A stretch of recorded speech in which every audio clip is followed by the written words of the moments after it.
Central Florida, you are listening to the most electrifying show in media, A Neighbor's Choice.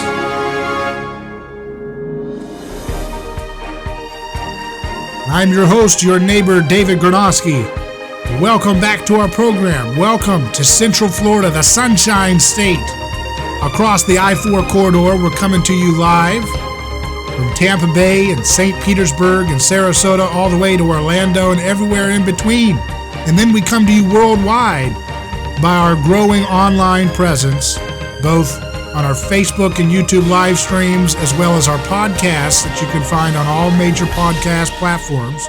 Just look for David Gornoski and you'll find us online if you miss any live shows with some of the most interesting thinkers and brilliant innovators in different fields, in fields of knowledge, in fields of economics, in fields of philosophy, and in the field of creating stuff, making products, making things that work, that make our lives better. But you know, one of the things that you'll hear a lot of people when they share memes and things online is they'll say, man, it feels like it's the end of the world or something. Feels like, what could happen next? Had this pandemic, you have all of people's rights being curtailed at the drop of a new unknown into people's lives that creates a situation where people trade their freedoms for security, right? And as that saying from the founding father said, if you trade in your if you trade in your liberty for security, you will get neither. And I think that's what we're seeing play out, is that whenever you try to pick the right theory by force, right? Because there's a contested debate amongst experts in the field of epidemiology and in the field of various scientific disciplines related to pandemics. It's a hotly contested thing that flattening the curve through forced lockdowns, as governments have tried to do, is really going to result in less deaths overall. A lot of them suggest that actually when you force that lockdown and you shut down all these businesses, of course, there's the obvious side effect of other health effects going awry when people people are separated socially. There's depression, which destroys the immune system. And when people are deferring treatments for critical illnesses, then there becomes an increase in the severity of some of those illnesses because they're afraid to go to the hospital, or they've been told to cancel their procedures or things they need done. And then you have the fact that if you don't allow herd immunity to catch on, then if this bug comes back, the second wave could be more deadly if they open up everything and then the wave comes through because we artificially try to hinder herd immunity with the young and the healthy. Because we did that, it may actually end up killing more vulnerable folks in the end. That's something that's worth debating, right?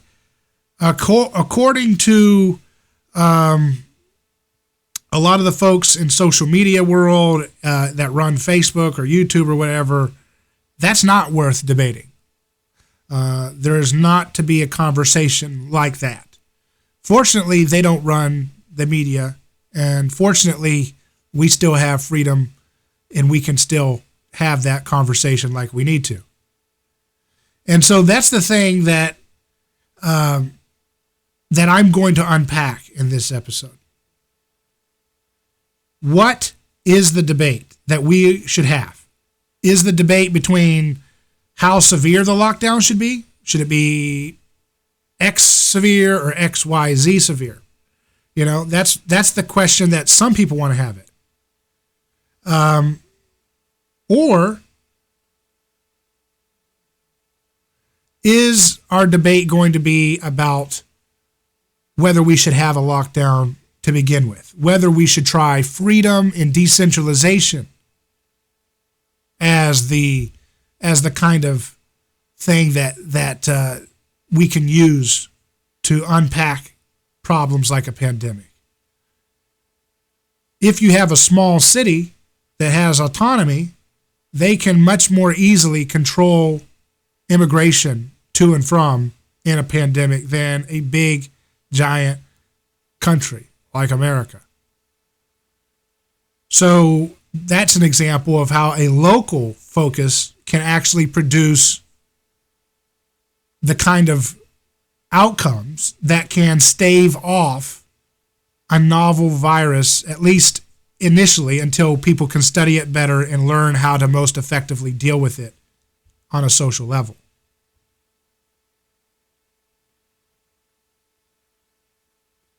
So one of the things that we have to look at is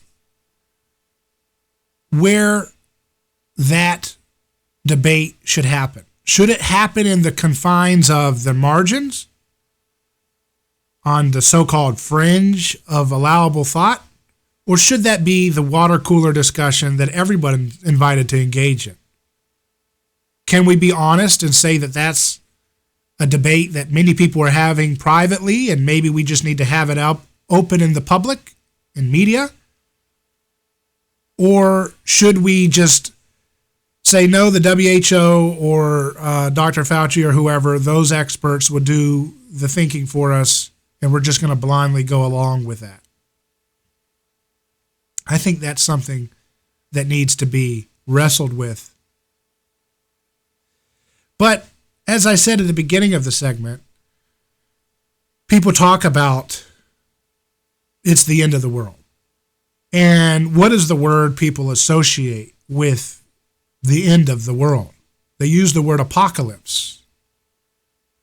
The word apocalypse, in its original meaning, means unveiling. So, if we're going to be specific, when we talk about apocalypse, it doesn't have to deal with the end of the world, like it's blowing up. It can also mean an unveiling of the way a society is structured. And I would say in this time of being told to hide in our houses and not even really go out much, we have a sunshine apocalypse. We have an unveiling of the way the system works in a much, much more transparent way than is normally seen without a crisis like this. And that unveiling is that the emperor has no clothes, that there is no monolithic the experts, or there is no monolithic scientific consensus about best ways of keeping the immune system strong, best ways of containing a virus, whether to develop herd immunity up front by allowing the young and healthy to deal with it as they deal with trillions of other viruses in history, or whether to hide people through force in their homes where they don't have access to sunshine and they don't have access to the building blocks of immune system and happy social interactions, which create the kind of positive mindset that is conducive for a strong, healthy, robust immune system. So we're having an unveiling on how when we trust in top-down solutions like bureaucracies to pick life or death solutions for us, when those life or death solutions are hotly contested as to what is the best way to do it, when we try to rely on such a fragile top-down solution, it creates the farce that we've seen so far. WHO and government here, Surgeon General says, don't wear masks. Then they say, okay, everybody wear masks or else we'll fine you or put you in jail. I mean, stupid. That's a farce. They say medical marijuana is an essential business, but yet they've got thousands and thousands of marijuana dealers in federal prison and state prison and local jail. Some of them are getting out, but by and large, the vast majority are staying there, and they're locked away for doing what amounts to now according to government, is an essential business, dispensing marijuana. Do you see how the farce of this kind of one-size-fits-all way of dealing with law and order? You see how what happens when we do it that way? That's what I call this sunshine apocalypse, this shining a light on the futility of trusting in monolithic experts that don't have expertise and don't have the monopoly on knowledge, rather than using skin in the game, using the ability to think for ourselves to find out what we should do instead. We'll take a quick break and we'll continue live on A Neighbor's Choice. A lawsuit is a devastating process for families. It can be an emotional roller coaster ride. There is a law firm in Tampa Bay that practices with this in mind. That law firm is Catania and Catania. We know and handle personal injury law for families with care. If it's an auto accident, medical malpractice, nursing home negligence, unsafe working conditions, or motorcycle accidents, the law firm of Catania and Catania will take care of the process worry-free from start to finish. Many victims don't even realize they can claim compensation for their loss until they talk to us. Catania and Catania only represent private individuals. We treat every case as if it's going to trial. Putting families first is more than just a slogan. It's our way of practicing law. It's our commitment to you. Remember, we don't get paid if you don't get paid. So go to CataniaCatania.com, award-winning, over 28 years, and family first. Catania Catania, personal injury, auto accident, and motorcycle accident attorneys. Attorney spokeswoman. Guys, the physicians and staff at Center for Men's Health want you to know that C4MH.com is open and will remain open throughout this whole ordeal. C4MH.com has taken a multitude of steps to make sure that their offices are the safest places that they can possibly be. And here are just a few of the items that make that statement a fact. C4MH.com treats all offices with Microban 24. Now, that's the most advanced antivirus disinfectant available today. And unlike any other disinfectant, Microban 24 kills viruses for 24 hours after application, touch after touch. The staff wears level 1 procedure mask, and you can have one too. They also monitor their temperatures, and soon they'll do the same for you when you walk in the door. All their pens and clipboards are antimicrobial, and when you walk in, you will use hand sanitizer. C4MH.com prepared for this early so that both their staff and patients remain safe. Safe is the way it's always been at C4MH. I'm a patient at C4MH.com, and I know safety is their first concern. United we stand. That's never been more important than it is today. Now you can show your commitment to our president and the nation with the limited edition Trump 2020 American Eagles Silver Dollars. Show your support with the limited edition American Silver Eagles, specially priced from government.com. Just call 1-800-571-6468. Hold the weight of democracy in your hand with new, perfect, uncirculated condition Silver Eagle coins. These historic coins, signed into law by Reagan, have been America's money since 1986. To secure your new limited edition Trump 2020 American Eagle Silver Dollar coins, call 1-800-571-6468. Call now and we'll give you a free Trump 2020 Patriots Pack, including a Declaration of Independence commemorative and 5 Lincoln cents when you order. Call now to secure your silver dollar coins, plus get your free Trump 2020 Patriots Pack, valued at over $10, free with every order. 1-800-571-6468. That's 1-800-571-6468.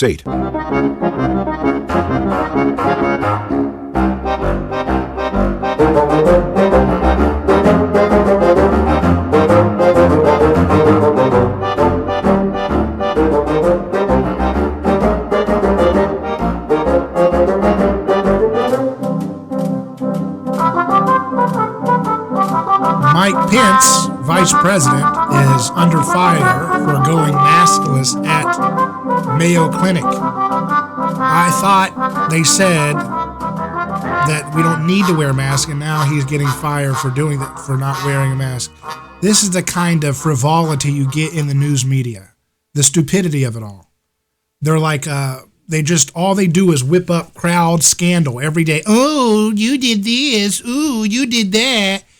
But it's so biased. It's so dumb. It's so trifling that it's just embarrassing to even cover these headlines. This is why we don't spend a lot of time going through these boring headlines like a lot of cookie cutter programs do, where it's just regurgitating the dumb, lowbrow narratives that are circulating on the media. We'll look at it a little bit.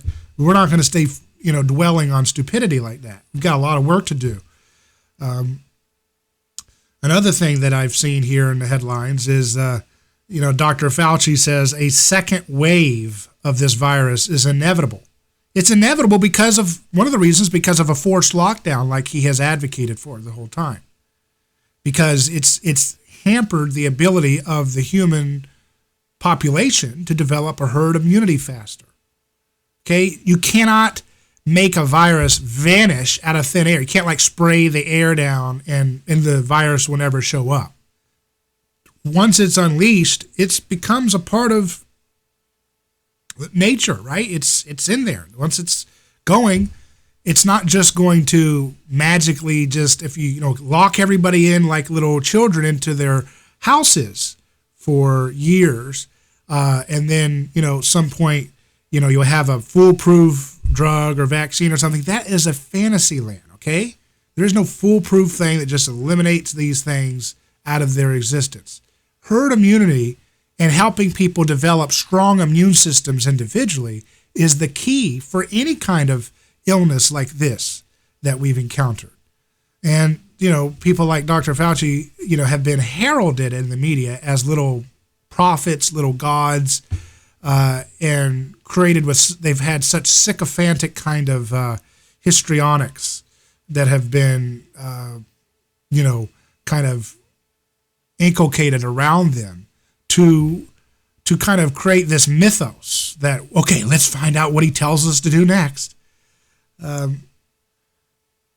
It says, and this is a MSN.com story, Anthony Fauci, director of National Institute of Allergy and Infectious Diseases, says a second wave of infections is inevitable in the United States, which has recorded more than 1 million confirmed cases, nearly 1/3 of the global total. Fauci also warned that we could be in for a bad fall and a bad winter if the right countermeasures aren't put in place. So, okay, what are the countermeasures that he's pushing for? It's certainly not looking like very liberty-oriented, American, logical, decentralized approaches. Sounds like it's going to be more top-down, wear your papers, you must wear a mask, you must wear this at all times. That's not the kind of solution that's going to help us. Hiding and cowering by force with masks on, afraid to meet your friends at a picnic, afraid to go to a concert that brings joy. That's not the sustainable solution. Having papers, please, presented to, must see your papers. Are you certified immune? That's the thing that is going to get in the way of progress. It's going to get in the way of our own personal health.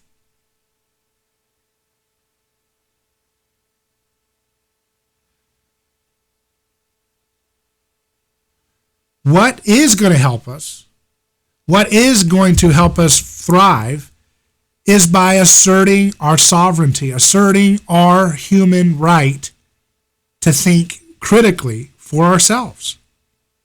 If we just sit around and wait for the TV to tell us what we should think and how we should do, and whether we should just wear masks and hide inside the house for years until somebody comes out with a supposed solution that will work for all by force.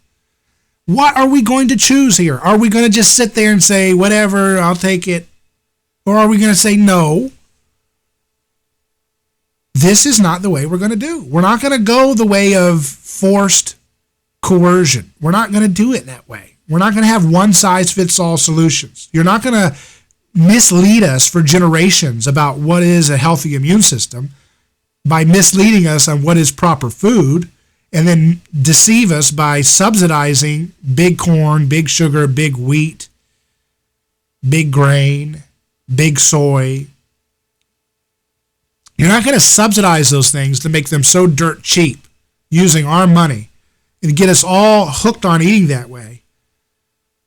Put out a bunch of nonsense pseudoscience quackery epidemiological studies to try to gaslight the public with a bunch of, I'm not saying they're intending to, but that's the effect, confusing people. I don't know what to eat. This study says this is good. This study says that's good. Haven't you heard that before? So what do? We hear so much noise, we just tune it all out. I give up. That's what we do. But when we do that, what happens? The steady state of the status quo of decay just keeps trenching on along, keeps just moving on forward. We don't have to sit like sitting ducks and say, tell me a drug to take that will mitigate the symptoms of an illness, but not deal with the underlying mechanisms causing the body to have that illness. That's not a dignified way to live, and it's not a dignified world to pass on to those who come after us, our children.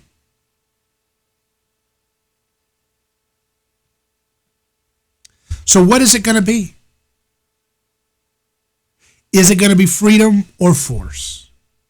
That's what I call the sunshine apocalypse. It allows us to see the futility of the way we have used force to get our way over our neighbors so often. Now everybody's got it. You know, for so long, the so-called tough on crime crowd, they wanted to lock up everybody for every nonviolent, vice they could imagine. But now everybody has the threat of being locked up for every nonviolent choice they've ever imagined. Whether you're playing outside or whether you're playing frisbee or whether you're if you want to open up your salon or open up your restaurant, whether you want to go to a park or lay on the beach far away from people, everybody's a victimless crime now. Now everybody is feeling the brutality of having anti-law as law. And anti-law simply means this notion that, well, if people are scared or the crowd doesn't like it, they can criminalize any behavior they want. They don't have to be a victim to it. Laying out on a beach when no one's around you or only your family that you know are healthy around you is not a violent act. But yet we're lying to ourselves. We're performing false witness against our neighbor when we send armed people to get them off. It's not based on fact. It's based on a disputed theory that if you force social distancing and shove everybody inside the house, not the beach or not a nature trail, somehow everybody in the end will be off better. That is a very, very disputed theory based on a lot of flimsy or no evidence at all in some cases. As Dr. Wilfred Riley of Kentucky State University said earlier on this program yesterday, that there is no real empirical evidence that the forced lockdowns are actually having an effect to curb the amount of fatalities from this new issue, this new virus. That when you compare the data of states that don't have forced lockdowns and countries that don't have forced lockdowns like Sweden, which is really showing us up right now and really making us look silly because we're supposed to be the liberty-loving cowboy country in the world's eyes, and yet we're the ones acting like little socialists right now. But nevertheless, Sweden and other states here in America are making us look like we're silly. And it's showing the futility and the flimsy basis for having forced lockdowns. Again, that doesn't mean we have to be against voluntary social distancing, voluntary spacing, and best practices in restaurants, and don't do a mosh pit. Duh, right? I don't have to do that. But that's voluntarily worked out, right? Through common sense and market pressures and social pressures. We don't have to be treated like children. We don't have to be treated like animals. Isn't that a novel concept? That's part of this unveiling of the system, that we finally get to see the ugliness of it laid bare and the arbitrary nature of it and the way it makes decisions that are so reactionary and not based on forward thinking and common logic. We'll continue live on A Neighbor's Choice with more headlines in just a moment.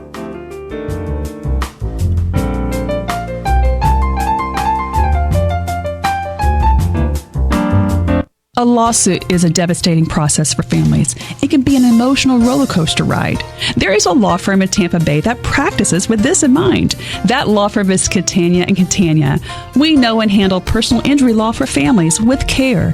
If it's an auto accident, medical malpractice, nursing home negligence, unsafe working conditions, or motorcycle accidents, the law firm of Catania and Catania will take care of the process worry-free from start to finish. Many victims don't even realize they can claim compensation for their loss until they talk to us. Catania and Catania only represent private individuals. We treat every case as if it's going to trial. Putting families first is more than just a slogan. It's our way of practicing law. It's our commitment to you. Remember, we don't get paid if you don't get paid. So go to CataniaCatania.com, award-winning, over 28 years, and family first. Catania Catania, personal injury, auto accident, and motorcycle accident attorneys. Non-attorney spokeswoman. Right now, we're going through some challenging times. People are looking at different ways they can reinvent their business. I've been in the digital marketing industry for 20 years. If you think it's a good time to do an audit on your website or have a conversation about your digital marketing strategy, simply just email me, Jeff@chiefinternetmarketer.com. Jeff@chiefinternetmarketer.com. We can do this right from the safety of our own homes through a video conference. Again, just simply email me, Jeff@chiefinternetmarketer.com for your free consultation. Stay safe, be vigilant, we will persevere. Nobody wants to get ripped off, broken into, or robbed, but nobody wants to pay a lot of money to have their home protected either. I've got an offer to tell you about to provide home security for your home. For less than $1 a day with no other costs, you can get your home secured. Plus, get a lifetime equipment replacement warranty. You need protection for your home. Call the Home Security Hotline right now. 800-361-3491. Again, that's 800-361-3491.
A Neighbor's Choice.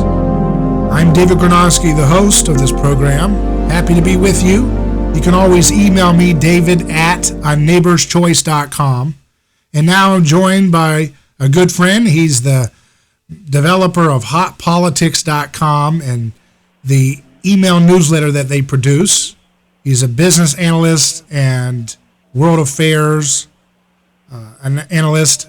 Sir Owen, how you doing? Wonderful, David. Thank you very much for having me. I've been listening. You're doing a great job. Well, we're doing the best we can to try to keep a positive outlook because there's a lot of things to be positive about. But when we get caught up in the nitty-gritty of the news media, it's always negative. It's always trying to divide. There's never, and then when they do try to encourage unity, it's always flimsy. It's always unity based on some kind of political agenda or something. So it can be very discouraging for the vast majority of people out here who don't want to spend their whole lives fixated on what politician said this or what political group did that. Absolutely. Quite frankly, many people should really not consider much about government at all. How in the world did government become so involved in our lives? I mean, really, when you think about it, you wonder how it is that this thing called government has become so pervasive. You read about it, it seems to be the center point, and it's an abstraction, really. I mean, really what matters is the individual and the person getting out there and figuring out life that makes sense to them and keeps them comfortable. But literally everyone seems to be obsessed with government. And government, what's government going to do? Well, government doesn't do much of anything. Quite frankly, they are they're a necessary evil, apparently, and not that necessary at this particular point. Yeah, and we're seeing headlines here that there's food shortages that are going to be emerging. The lines at food banks grow and grow, a headline says on drudgereport.com. But when you look at it, you've got food banks growing at the same time there's animals being aborted, they're saying, chickens and pigs and cows and so forth. So this is a real example of the genius of micromanaging our affairs through these labyrinthine bureaucracies, huh? Well, it really is. And, Bastiat, the French philosopher, economist, back in the 18th century, made a very good comment. He talked about Paris, and he was saying that the beauty of this system that operates outside of a purview of any kind of government and governance is that the proof of its effectiveness was that every day Paris eats. It is that everyone in Paris is fed. That's without any kind of direction or intervention or any kind of tinkering by any kind of government. All of these independent agencies interact in a way of self-interest, looking out for their own self-interest in a way to assure that every day Paris eats. And no government, he said, could organize that. But it's an interesting thing to think about, and then take that from the 18th and get into our century. And these governmentals in Washington and here at the local level, from the city up to the county, up to the state, and then, of course, up to the mega inside the Beltway at D.C., and you have a situation where these people become so infatuated with their own ideas and so infatuated with the power, which indeed they do have, that they screw up things repeatedly.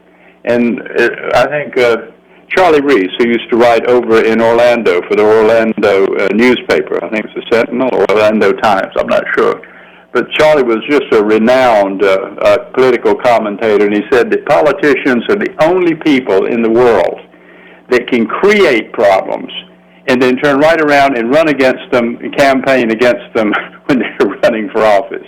He said it's the biggest scam in the world. They create the problems, and then they run against them. Say, well, we're going to solve that problem that we created.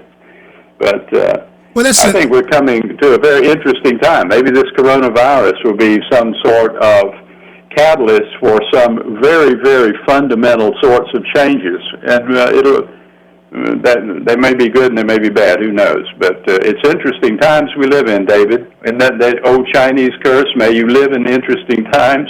Well, we're living in some pretty interesting times right now. Well, and there's a growing appetite to, it's always an escalation. It seems like whenever there's some new change, you got the fundamentalist believers in the state who want more and more power for government, and because they think that government will know who to sacrifice to make the greater good flourish, the common good they call it. But the common good is always mediated by some kind of hidden sacrifice. I mean, they force these folks to really ruin, because of all the restaurants that are closed and everything. They've ruined so many people's lives that they've got to kill all these animals now. They're aborting pigs, I said, piglets and things like that. And at the same time, people are lining up for food at food banks. Just think about that illustration. You're killing animals because you forced everybody to shut down. And at the same time, people are lining up saying, please, I'm hungry, I need food. That's the genius of government right there.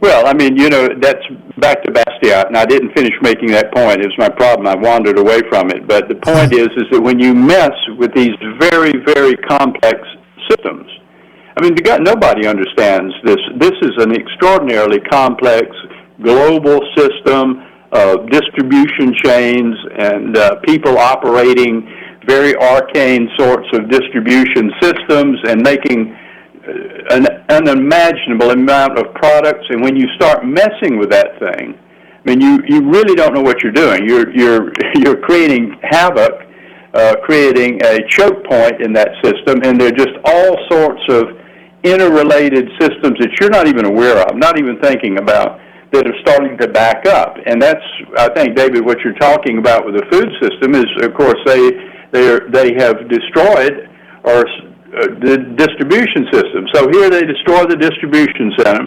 So the president gets up and invokes the War Powers Act or whatever and says, we're not going to let you shut down. You got to keep producing.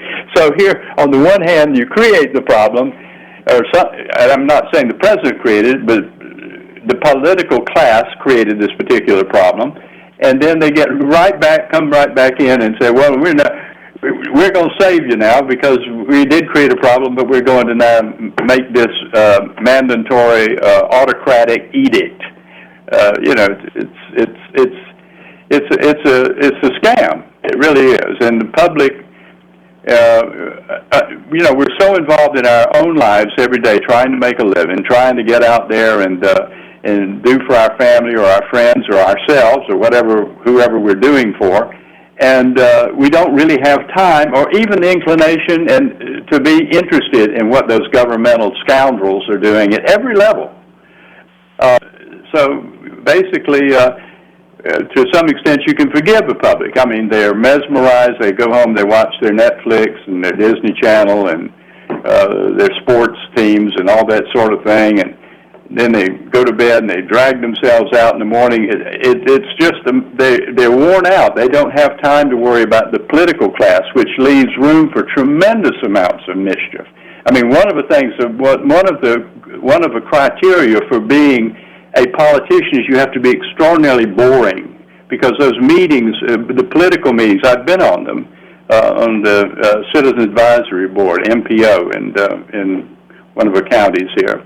And it's just the most kind of boring conversations in the world, and those people who have the capacity to sit there and put themselves through that and really have no outside life are the ones who flourish in that system. They move up. In some ways, the ones who are the most boring and can be bored to death and put up with it and have no outside life are the ones who float to the top of this quote-unquote government system, and then we all look at them for guidance. Now, it's insane.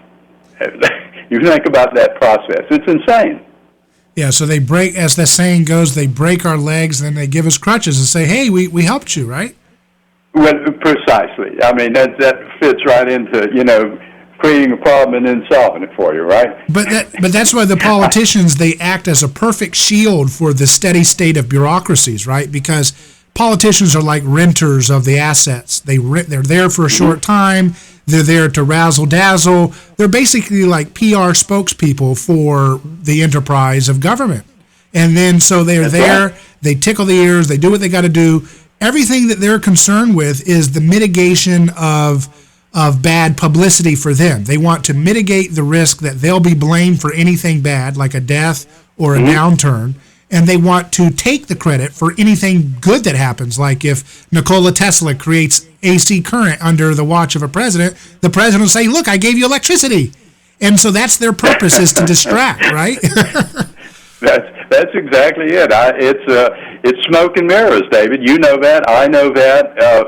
But most of the public does not have the time or the leisure or to indulge themselves in trying it, and thank goodness they're not that interested. But you have to keep interested, because every one of these generations of people who go to Washington pass a bunch of laws that make this institution, that really doesn't exist, except that it exists as a concept that we all accept. But there is a government that is worse.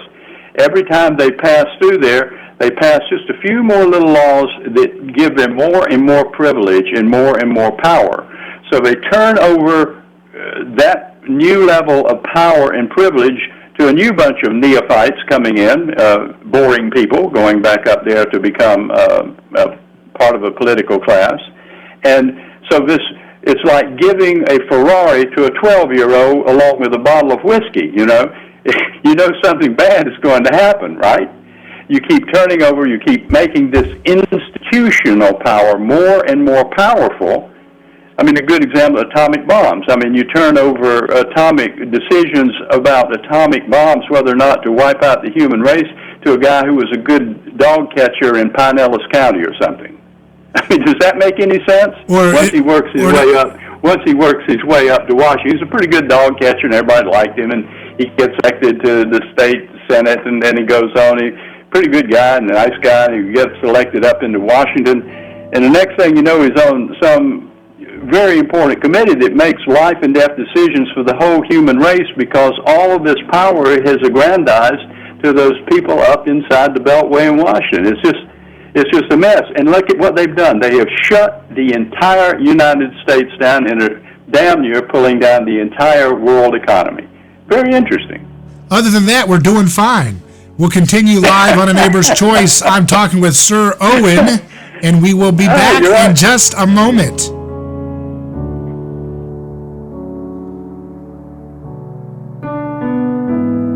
A lawsuit is a devastating process for families. It can be an emotional roller coaster ride. There is a law firm in Tampa Bay that practices with this in mind. That law firm is Catania and Catania. We know and handle personal injury law for families with care. If it's an auto accident, medical malpractice, nursing home negligence, unsafe working conditions, or motorcycle accidents, the law firm of Catania and Catania will take care of the process worry-free from start to finish. Many victims don't even realize they can claim compensation for their loss until they talk to us. Catania and Catania only represent private individuals. We treat every case as if it's going to trial. Putting families first is more than just a slogan. It's our way of practicing law. It's our commitment to you. Remember, we don't get paid if you don't get paid. So go to CataniaCatania.com, award-winning, over 28 years, and family first. Catania Catania, personal injury, auto accident, and motorcycle accident attorneys. Attorney spokeswoman. The folks at Black Rock Bar and Grill are fortunate enough to be able to help people in need, and that's what they're doing now with Hope on Wheels. In these times of uncertainty, we all need to come together. So from 11 to 2 and from 5 to 7, you can drive through their two locations, the one in Carrollwood, Black Rock Bar and Grill at 11702 Northdale Mabry, and the one in Brandon at 804 Providence Road, and you can get a free meal. They'll be serving chicken sandwiches, peanut butter sandwich, or a burger and chips to anyone in need. Children, healthcare providers, first responders, anyone in need, please come through. And when it's all over, your neighbors here at the Black Rock Bar and Grill will be ready to serve you the best steak dinner you've ever had.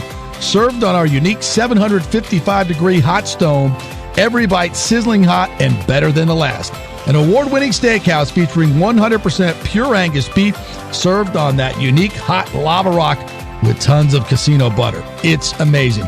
Black Rock Bar and Grill. We're going to get through this together. New guidelines show it's relatively safe for women with epilepsy to become pregnant, but caution must be taken. The guidelines from the American Academy of Neurology and American Epilepsy Society recommend that women with epilepsy avoid taking the seizure drug valproate during pregnancy, since the drug can cause birth defects. Overall, though, these guidelines should be very reassuring, since they show epilepsy does not substantially increase a woman's risk of having a cesarean section, late pregnancy bleeding, or premature labor. Also, if a woman is seizure-free for 9 months before she becomes pregnant, it's likely she will not have any seizures during pregnancy. It is estimated about 500,000 women with epilepsy in the U.S. are of childbearing age, and that 3 to 5 out of every 1,000 births are to women with epilepsy. For more information on these guidelines from the American Academy of Neurology, visit thebrainmatters.org. That's thebrainmatters.org.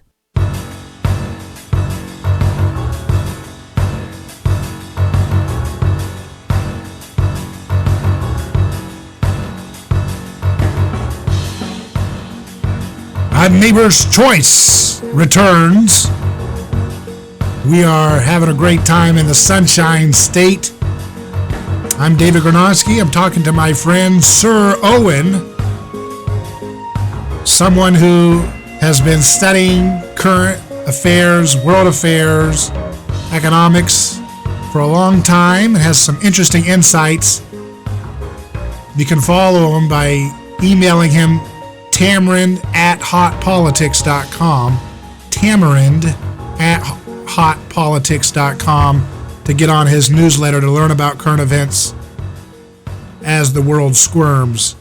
So, Owen, I have a question for you. Why is it that when you look at a herd of big sheep and there's a little dog, that those sheep, they're so bigger than that dog and they've got strong legs, and some of them have horns even. But for some reason, they all just never tell the dog to take a hike. They always just keep going in the direction of the herd dog, moving him in that direction. Have you ever seen that happen? Why is that?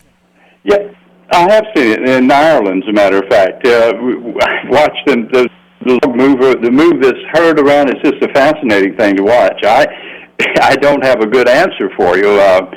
The dog it appears to be aggressive, and I think that they probably have in their genes, the sheep, some aversion to this four-legged, rather vicious. It's not vicious, but it does have a large mouth and can bite you, and it's being very aggressive with them. And sheep are not all that. They're pretty docile, generally speaking. So I have no real answer, but that's what I think it is. I think that they maybe have some genetic response to a dog, like they would to a wolf, like they would to any kind of threatening sort of thing. But the dog is, of course, trained, and it moves them in ways that the owner tells the dog to move them. But they're sheeple, and basically you can make all sorts of wonderful metaphors about the public and that sort of thing. Well, even like cows, you were saying something earlier about about the common good and all. You have just, I think that people think this thing about people and common good, these abstract terms. I mean, everything has to begin with the individual. The individual is supreme. The Constitution recognizes that. It recognizes the rights of the individual, not a group rights, not a common good rights. It talks about the rights, the inalienable rights of the individual.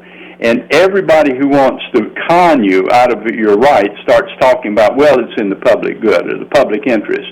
You say, oh yeah, okay, it's in the public interest. And define that public interest. And then it requires a politician who has this profound ability by virtue of their heightened state of awareness, apparently, to tell you what the common good is. I mean, you not as an individual can't to make a decision for yourself. You know the common good has to be injected in there, and it needs one of the high priests of government to tell you what the common good is. But it's a joke to talk about common good. You always have to start all these discussions with individual rights, the rights of one person, and everybody's rights are totally inalienable from them. So, I mean, I get, the communists, under the old Soviet Union, would all talk about, the people. We're doing this in the name of the people. Well, what was that? It's just a control mechanism. And now we talk about common good. You got to be real careful when people start talking about, well, you've got to sacrifice for the common good. Yeah, okay. That was the famous last words. That was the famous last words of the Aztec priest before he would rip the heart out of the last little slave boy for the 10,000th time for the sun god. Yeah. That was the common good. They believed that in order for the sunshine to raise up, in order for the crops to be blessed, that these people had to have their hearts ripped out. That was the common good, and they weren't joking. They really believed it. Just like those sheep that look at that little dog and they say, I'm scared of that guy. He's going to destroy me. Let's just go along. That's what everybody really believed it in the Aztec Empire. Not just them. It was the ancient Norse, the ancient Germanic tribes, the ancient Celtics, not to pick on you guys, Owen. But everybody had this little desire to, we got to sacrifice somebody for the common good. Remember that famous saying, it's better that one man die than the whole nation perish from coronavirus? Remember that?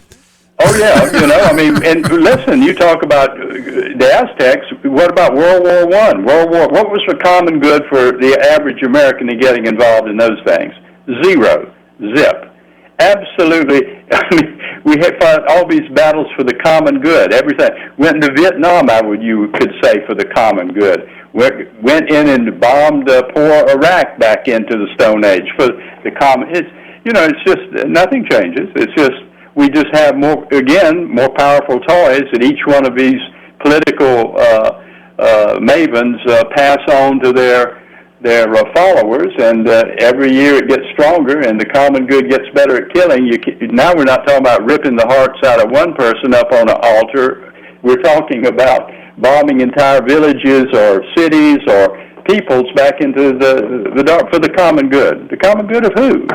What is the common good? You know, I was looking the other day, David. This is interesting. I looked at our new, about $700 billion a year, and that really is a light number because it doesn't include Department of Energy and those people who are responsible for nuclear weapons and all that. So it's really not in the defense budget. But the defense budget, which is a joke, defense, really, a $700 billion budget is not about defense, it's about offense. So anyway, if you take that, that's $80 million per hour, 24 hours a day, 365 days a year. That's what our military budget for the common good is. Yeah, that's light.